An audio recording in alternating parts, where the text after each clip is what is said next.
Shalom, eu prometi este vídeo para a gente estudar hoje, mas conforme a gente vai se adotando tecnologias mais complicadas,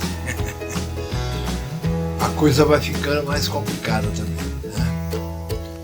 Ou seja,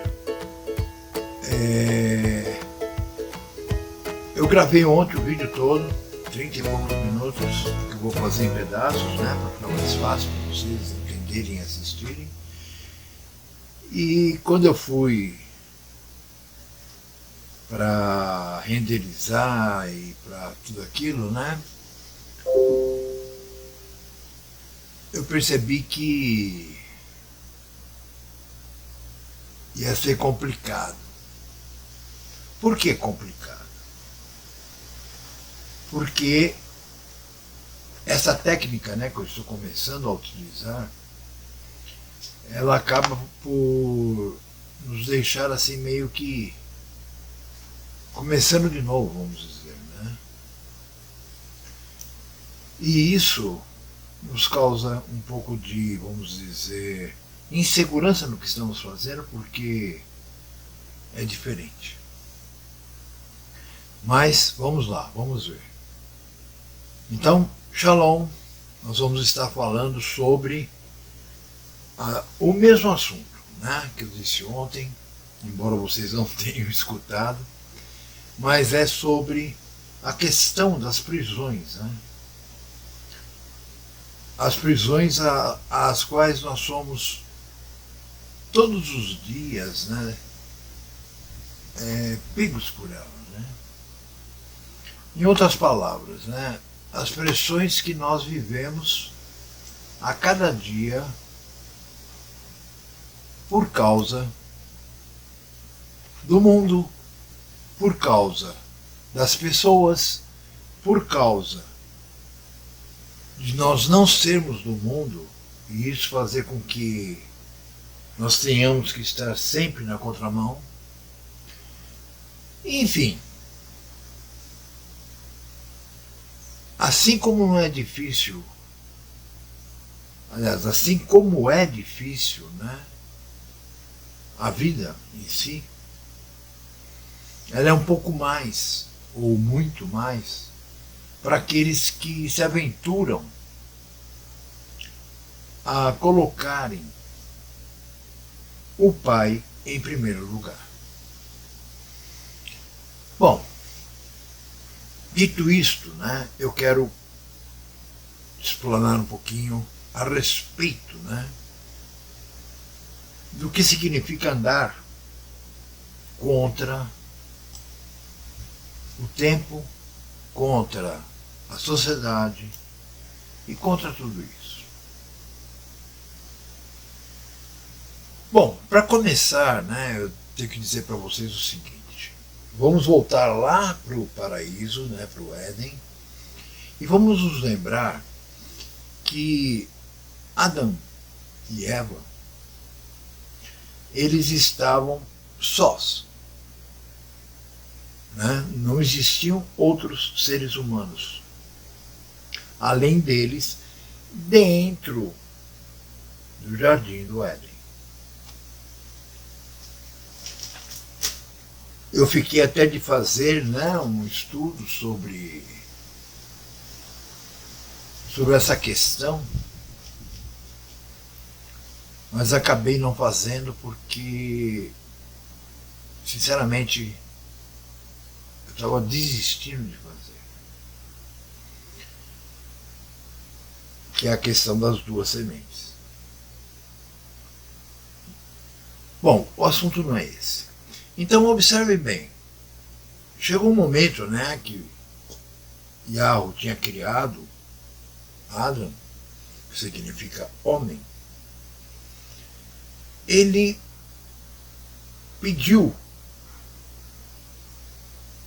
a Adão que colocasse nome em tudo que ele fosse vendo ao andar pelo jardim do paraíso. E assim ele fez. Ele deu nome aos animais, ele deu nome às plantas, às frutas, enfim, tudo aquilo que existia ali, ele foi dando nomes. Então observe, por que eu estou falando disso? Primeiro, porque isso comprova que Adão e Eva não eram dois idiotas, não eram dois, vamos dizer, gados, né? Por quê? Porque ele teve a inteligência de olhar para as coisas e, devido à sua aparência, dar o nome. Isso já prova o quê? Criatividade,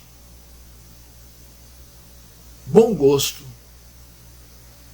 porque observe que quando ele voltou e foi falando para o pai não disse, não, esse nome aí não, esse aí não. Para nenhum nome. Por que eu estou dizendo isso? Porque tem muita gente que acha que Adão e Eva eram dois idiotas, que foram lá e comeram do fruto,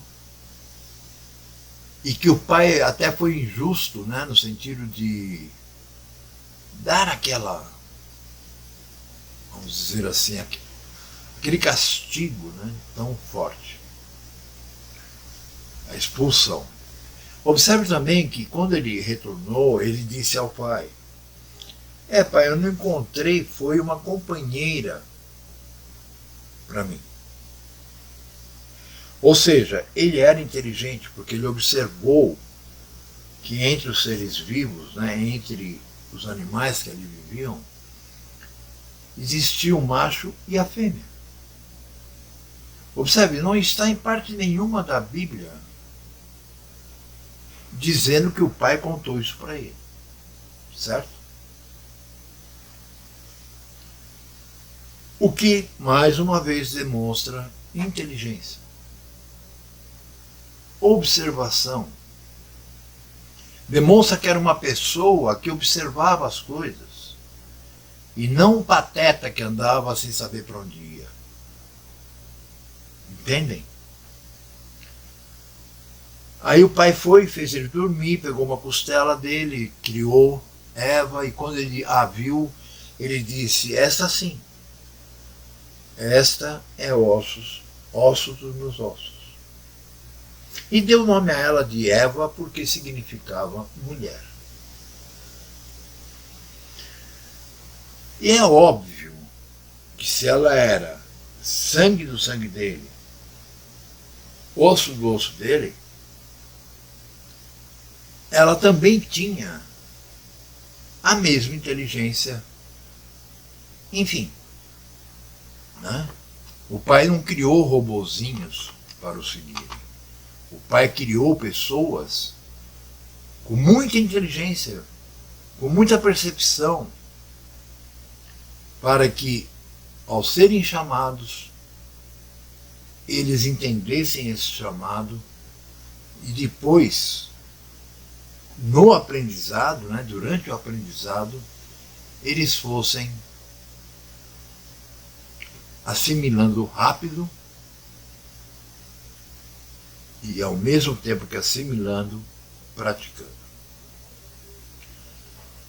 Eu não sei, não vou aqui chutar, porque tem muita gente falando besteira por aí, né?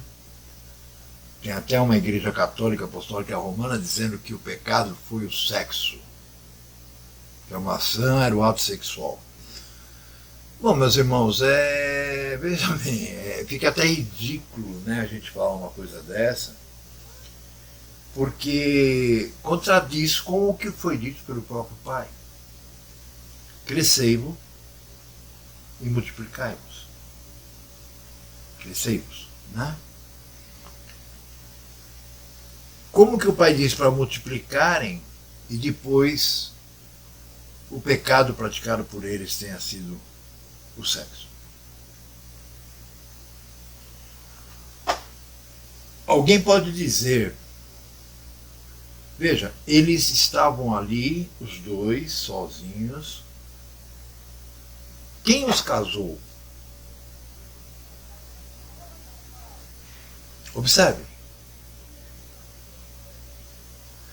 Ninguém precisa ter alguém para ser casado.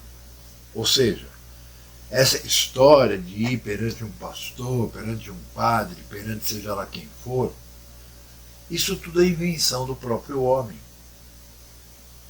A gente não pode esquecer que o homem vive querendo dominar o homem.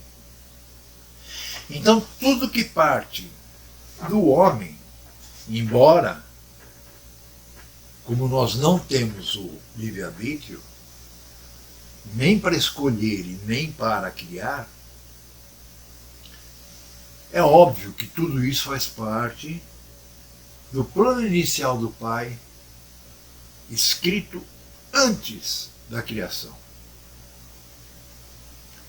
Ou seja, o Pai não usou um plano B quando viu que Adão e Eva tinham incorrido, naquele pecado. Não, ele sabia que ia ser assim.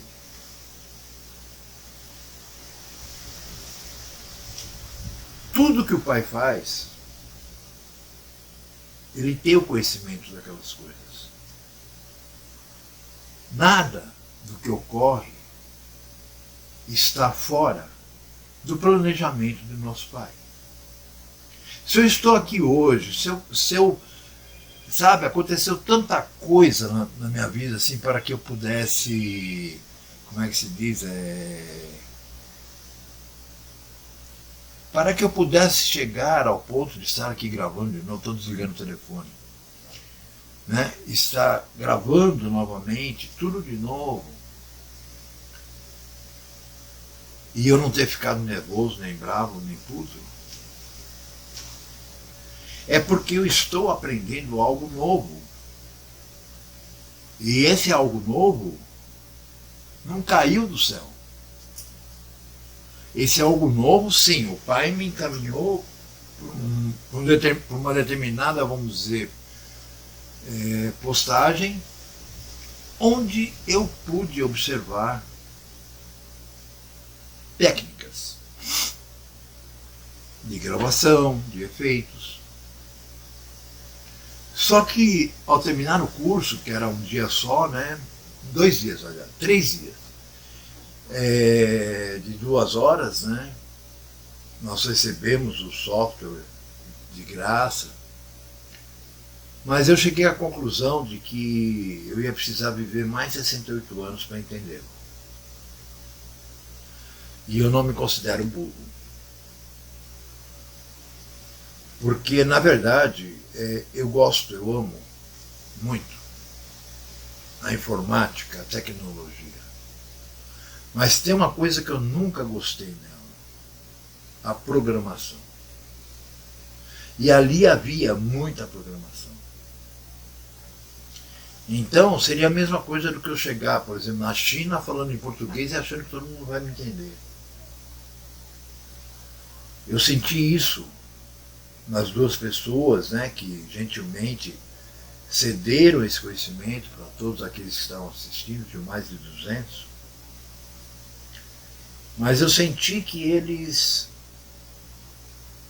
sabe, é a mesma coisa do que eu comecei a estudar a Bíblia com você hoje, e eu começar a falar de coisas que eu sei que você é contra, ou que eu sei que você crê de outro jeito, entende?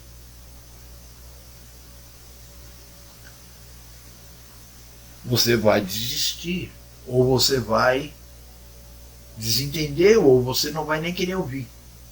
Não é isso? Pois então, a partir daquele momento em que houve o pecado que eles chamam de original,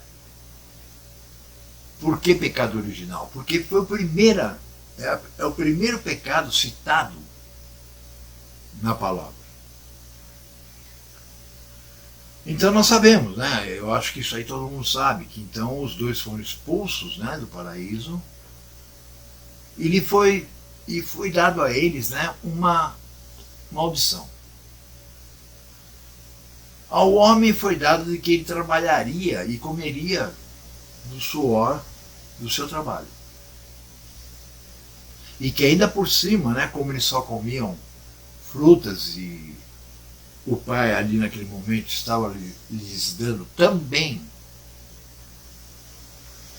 as hortaliças, né, vamos dizer assim. Observe, eles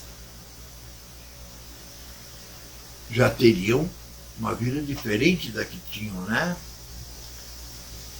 dentro do paraíso, onde eles comiam quando tinha vontade, dormiam se tivessem sono. Não, agora eles teriam que trabalhar para comer. E o pai ainda disse que nasceriam cardos, né? Ou seja, nasceriam espinheiros e coisas, né, no campo que iriam atrapalhar essa lavoura. Ok? Então, essa é uma praga jogada ao homem, né? Uma maldição. Por isso que ninguém gosta de trabalhar. As pessoas que dizem eu gosto de trabalhar é porque elas não têm nada dentro delas, então o trabalho preenche aquele vazio. Porque se você tem ao pai, se você tem, por mínimo que seja de conhecimento do que ele planeja, você já não vai sentir, sabe, muito prazer em trabalhar. Você vai preferir, como no caso das duas irmãs lá, né, a Marta e eu esqueci o nome da outra, que uma delas estava ali, né, ajoelhada aos pés de Ramachia, e a outra veio reclamar porque, na verdade, eu creio que elas iam receber ali Ramachia e os seus 12 discípulos, né? Eu acredito que eles iriam ficar por ali alguns dias, sei lá. Na verdade, essa pessoa era irmã de Lázaro, né? E ele diz, não, ela escolheu a parte boa. Ninguém vai tirar isso dela. Entendem?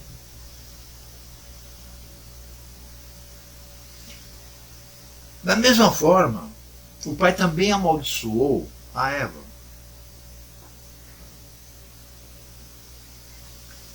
E esse é o momento em que ele demonstra que existem duas sementes. Certo? Porque ele diz,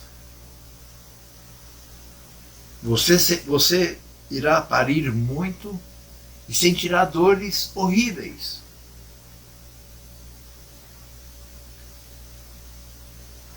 E a tua semente, ou seja, a descendência dela e de Adão, iriam pisar na cabeça da descendência da outra semente. Que aí veio a historinha da serpente, que em Apocalipse vira até dragão. Tá? Mas a realidade, qualquer dia, quem sabe eu faça esse estudo e passe para todos vocês isso. O que significaria as duas sementes. Mas é dito que uma morderia o nosso calcanhar e a outra pisaria na cabeça. Ou seja, a descendência de Eva pisaria na cabeça da descendência do homem. Mas eu vou deixar aqui, vou parar.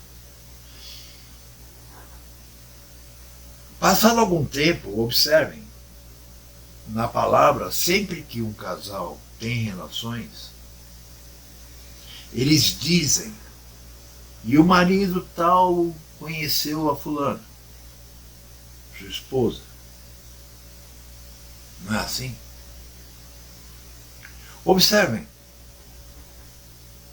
o pai não criou o sexo simplesmente para a procriação.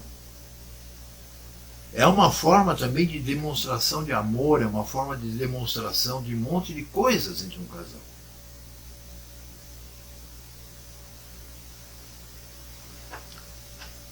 Então, com certeza, eles já tinham praticado alguma relação. Observem, na minha concepção, tá? Pelo que eu já estudei, eu acredito que o pecado original tenha sido o fato deles quererem saber mais que o pai.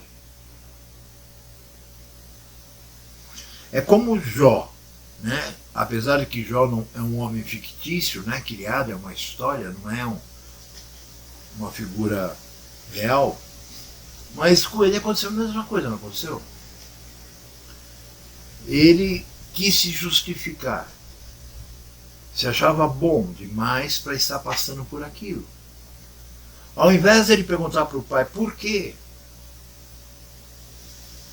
para que o pai pudesse ajudá-lo, né, a sanar aquele problema, não, ele dizia, mas justo eu que sou justo, eu que sou sábio, eu que sou isso, eu que sou aquilo e tal, e tal, e tal, né?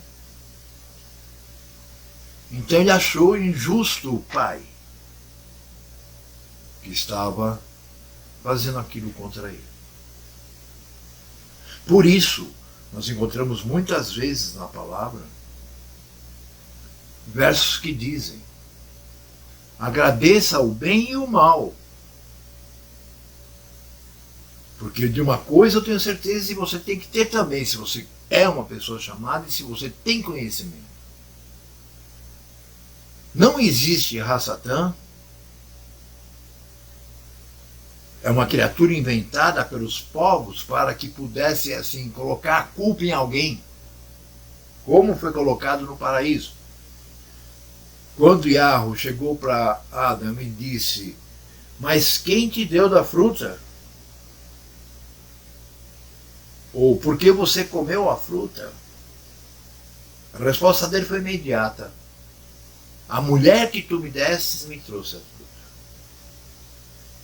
Ou seja, ele era bonzinho, né? Ele era influenciável, né? Ele comeu porque ele não tinha, né, visão certa, ele não era uma pessoa forte. O que é isso, né? E quando perguntou para a mulher, ela disse, né, a outra semente me enganou e eu comi. Para enganar alguém com a intenção de fazer com que ele se sinta maior do que o próprio Criador, tem que ser alguém bastante inteligente. Certo? Não pode ser uma limária do campo.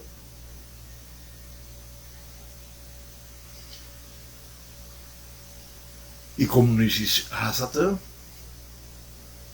não existe a serpente, quer dizer, existem serpentes por aí, né? Mas não aquela original, né? Como eles falam. Não existem dragões, a não ser na mitologia grega, né? Sempre tem uma mulher ou grávida com um filhinho pequeno fugindo de um dragão, aí vem um príncipe e salva ela, né? Geralmente esse príncipe, ele é filho de algum deus grego com alguma mulher humana. Então ele é um semideus. Percebe?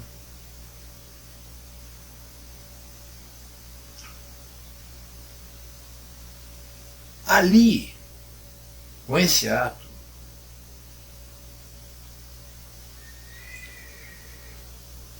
os dois eram inteligentes, os dois tinham capacidade, os dois sabiam de tudo. E os dois tinham sido avisados a respeito do fruto.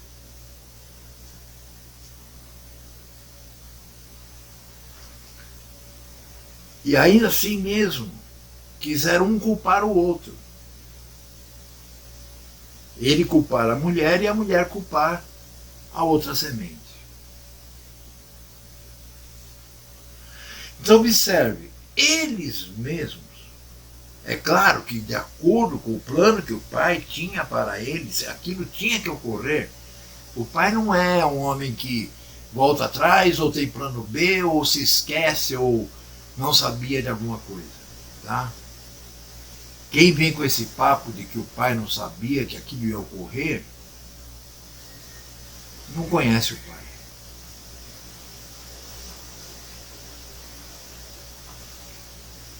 Então vejam bem, eles mesmos, embora, é claro, já predeterminado pelo próprio Criador, criaram grades. Porque eles estavam soltos no paraíso. E de repente eles estavam presos no mundo.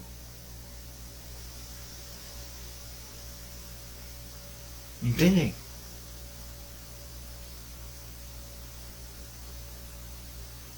Se você achar que eu sou maluco, o problema é teu. Sabe, eu tenho visto muita gente que fica se preocupando com baboseira, quando na verdade deveria agora estar vigiando, agindo, praticando a lei e sendo fiel ao Criador. E o pior, muitas dessas pessoas sabem que é isso que elas deveriam estar fazendo. Mas elas estão criando o quê? Grades. Estão se prendendo a porcarias, estão se prendendo a detalhes, como se elas não tivessem inteligência, como se elas não tivessem sido chamadas, como se o Pai não as ajudasse. Qualquer coisinha é tropeço. É disso que eu estou me afastando. Porque, como disse Shaul, ele disse o seguinte: ao homem herege, nem cumprimenteis. Ou seja, se uma pessoa crê em coisas que você não crê, não para dizer eu sei, você não sabe, não é isso. Independente disso,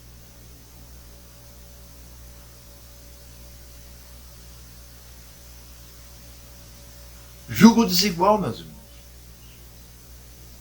Se você sabe que certas ações dos humanos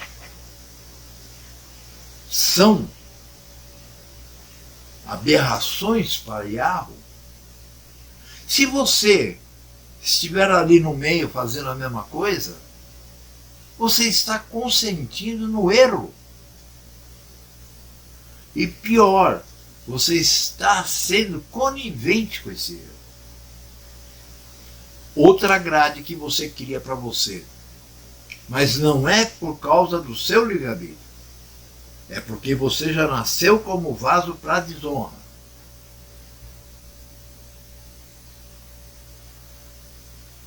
Nós estávamos outro dia estudando a palavra com duas pessoas, e foi interessante porque em um dado momento eu falei sobre o livre-arbítrio, e a pessoa disse: eu creio no livre-arbítrio.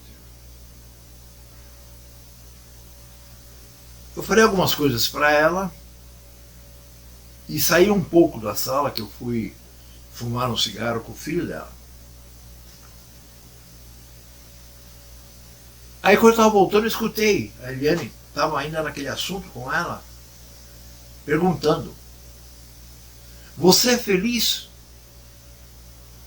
Não, ele é um problema, o meu filho tem problema, os outros também, meu marido e não sei o que, a vida e tal. Ué, você crê no livre-arbítrio, mas você não é feliz? Então quem foi que escolheu você ser assim como você é? Se você crê que você faz isso.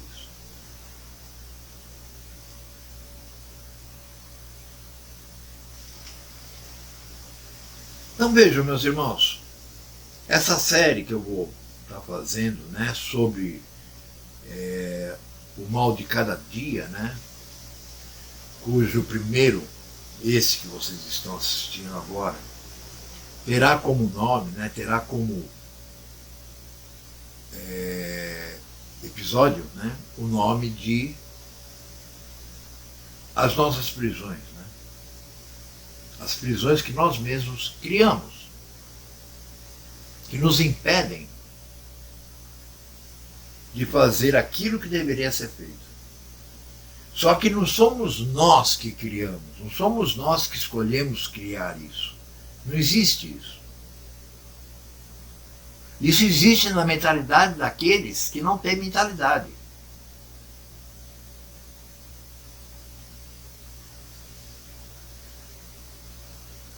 Sabe, eu me lembro que quando eu comecei a estudar a Bíblia, eu tinha uma coisa na minha cabeça que me deixava assim meio mal.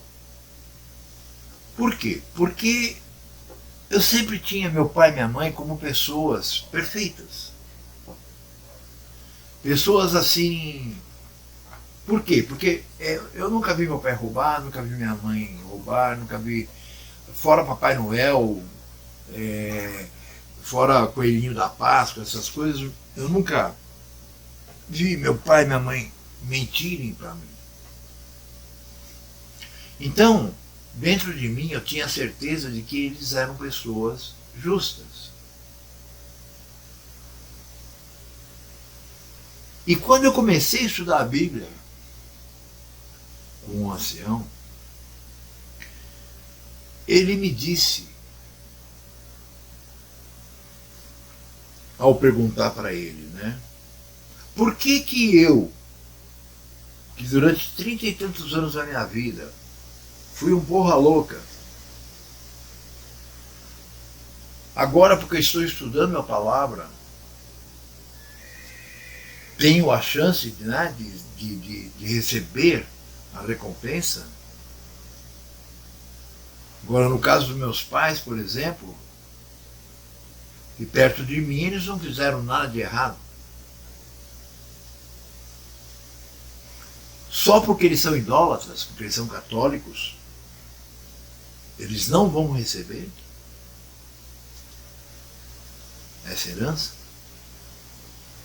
Então isso era uma coisa que me chateava, era uma coisa assim que eu não entendia.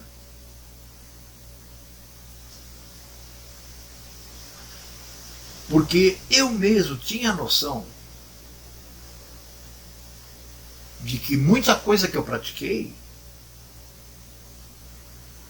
aos olhos do Criador, não era assim tão bacana quanto eu achava. Mas eu não entendia isso. Isso não faz parte do estudo. Eu só quero falar isso aqui, eu estou terminando essa primeira parte. Eu só quero falar isso para vocês pensarem um pouco.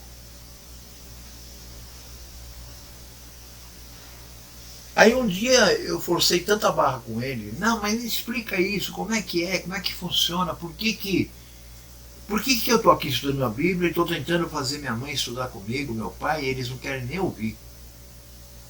Mas é verdade, um dia meu pai chegou para mim e falou assim, olha, nós te amamos, mas se você chegar aqui em casa com a Bíblia na mão, você não será bem-vindo. Entendem?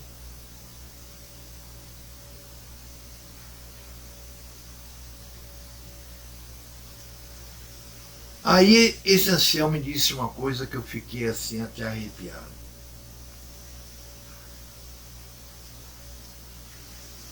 Observem, meus irmãos, nós estamos aguardando agora, né? Eu espero que não demore muito, né? Porque está escrito que teria que ser abreviado esses dias, porque senão nem os escolhidos sobreviveriam, né? A grande aflição. Porque quem está esperando pela grande tribulação, quem está esperando para ser arrebatado e tudo mais, esquece, né, meu? Vai dormir.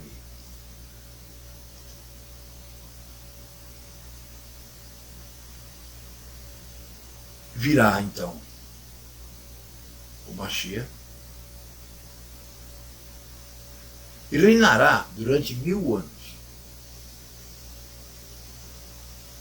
Após esse reinado, haverá ainda uma grande guerra, né, que todo mundo fala ela na data errada, que é Gog e Magog, que na verdade não é Gog e Magog, é Gog de Magog, né?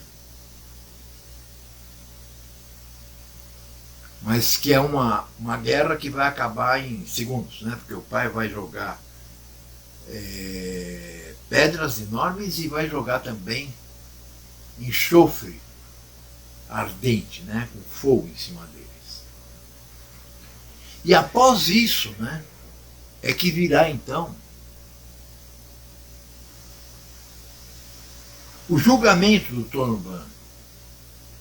Imagina, né? Os evangélicos têm até uma banda aí que eles curtem pra caramba, que diz diante do trono. Olha, acho que a única coisa que eles não estão mentindo é quando eles dizem isso.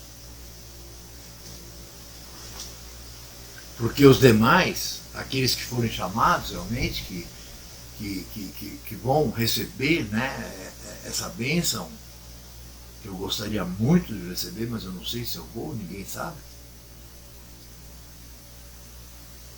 Os demais, né? Agora, quem for morto durante a Terceira Guerra, que começou em 2011, quem for morto durante essa grande aflição, como disse o Machim Matityahu 24,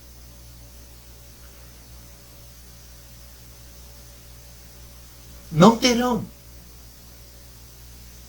uma outra chance, a menos que sejam escolhidos, porque está escrito que muitos escolhidos morrerão.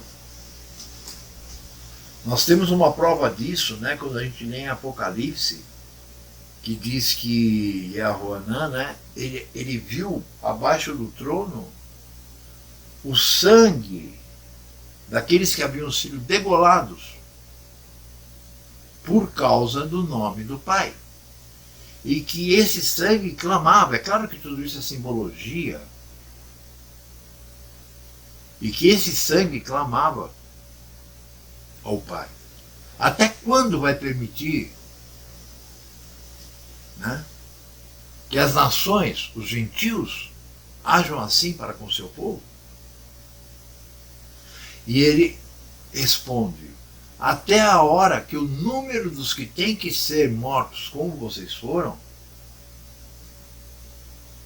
se complete. Dá para entender? E aí vem esses babaquinha, né, que só não anda com uma cruz pendurada no pescoço porque, sei lá, prefere uma melancia, né, para aparecer. Quem vai estar diante do trono no dia do juízo final, como eles falam, e como está escrito que vai haver esse dia, vão ser aqueles que não foram ressuscitados, vão ser aqueles que passarem com vida e não forem do povo e habitarem nas nações. Observem, por que o Mashiach teria que vir, né, com o cetro, né, de ferro para liderar as nações? Observem, aqueles que vão estar com ele já estão ressuscitados, já estão com corpos incorruptíveis e com certeza não irão dar trabalho a ele. Mas por que ele vem com o cetro de ferro para comandar as nações? Porque não vai ser brinquedo. Vão ser 1000 anos de muita confusão. Os filhos daqueles que passarem com vida, mas não forem do povo, esses terão a chance não de ser salvos, porque a salvação já passou, mas de se adequarem ao regime, tá, do reino de Yahweh. Então, daqueles, alguns ainda vão lá na frente desse trono e serão aqueles que o Mashiach diz: à minha direita colocarei as ovelhas e à minha esquerda colocarei, não é cabrito, Bom, ou seja, ali ele vai dividir pela última vez. E aqueles que ficarem à esquerda sofrerão a segunda morte, a qual aqueles que sobreviveram por serem ressuscitados ou transformados não passarão. Sabe, eu fico assim com vontade de dar uns tapas na cara desses caras que a gente vai conversar e eles falam que eles vão ser julgados, que a gente é julgado assim que morre. Nunca leu a Bíblia, ô pateta? Nunca percebeu o que está escrito lá? Ou não prestou atenção porque o seu pastorzinho de merda ou o seu padrinho de bosta te ensina de outro jeito? Hamashia afirmou para os seus discípulos: vós já estáis sendo julgados pela palavra de Yahweh. Você já leu esse texto ou não sabe desse texto? Se eu já estou sendo julgado, significa que se mesmo eu sendo chamado, porque são muitos chamados e poucos escolhidos, que se mesmo eu sendo chamado, eu não for um dos escolhidos, eu não vou ter galardão nenhum. Eu vou ser joio. Agora, o que me dirá então daquelas pessoas que dizem que está sendo salvo pela graça? O que me dirá do imbecil que rasurou a fala de Shaul, dizendo pela graça sois salvos? Procurem saber o que é a graça. Bom, eu me estendi demais. Eu acho que isso já dá para um bom começo aí, né? Para vocês terem um entendimento do que eu quero dizer.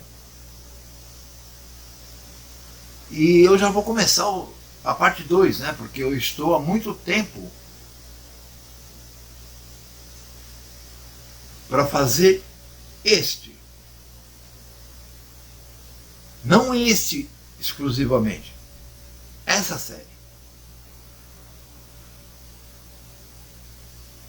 E eu não consegui. Eu não consegui porque o pai não quis. Não posso dizer que eu não quis. Eu tentei muito. Aconteceu de tudo. Um dia eu conto. Eu espero que alguns de vocês, né, não sejam tão idiotas. É um gado que tem um pouquinho, né, de miolo no lugar da merda, né, no cérebro, e que me ouçam, porque não sou eu que estou falando, é a palavra do Criador. Porque se você não crer na palavra do Criador, você não crê nem no Criador. Entende? Eu não quero ver essas pessoas se ferrarem. Mas o Pai é justo. O Pai, além de não gostaria de ferrar essas pessoas, isso é tudo consequências. Entendem? Mas Ele quer, acima disso, que aqueles que Ele escolhe e elege não tenham que aturar essa gentalha. Entende? Bom, é isso, meus irmãos. Em breve eu vou colocar o segundo episódio das grades, né, que nós criamos. Shalom.